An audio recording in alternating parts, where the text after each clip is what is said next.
Ему было 6 лет, мальчику нашему. Началось все с жалоб боли в спине. Потом, да, на голову у него пошло боль.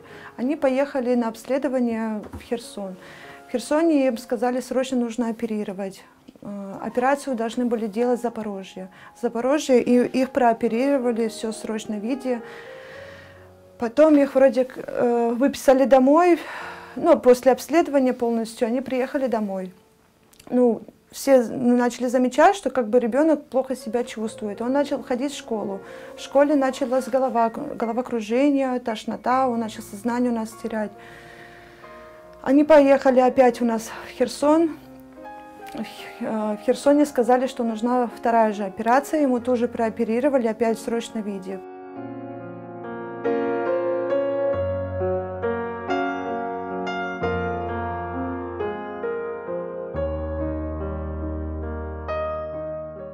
После второй операции ему поставили диагноз рак головного мозга и начали химиотерапию. В Киеве сделали ему вторую химиотерапию.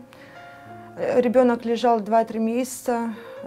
Сделали ему третью операцию, и все так быстро произошло, что ребенку стало еще хуже, головокружение, просто у него вообще не было слабость, не было сил, и просто не давали на ребенка шансов.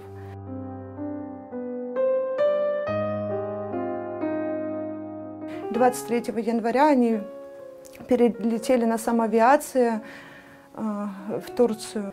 Очень дорогостоящее лечение. Они сразу назвали сумму 7 миллионов рублей. Возможно, нужно будет еще средства, потому что клиника очень дорогая.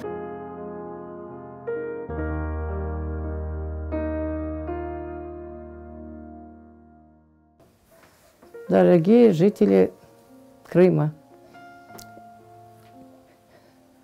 у меня заболел внук. У него онкология. Ребенок в тяжелом состоянии. Так как положение у него тяжелое, обращаюсь к жителям Крыма. Кто сможет помочь, помогите, пожалуйста. Ребенка надо спасать. Ребенок только твердит: хочу жить, не хочу умирать.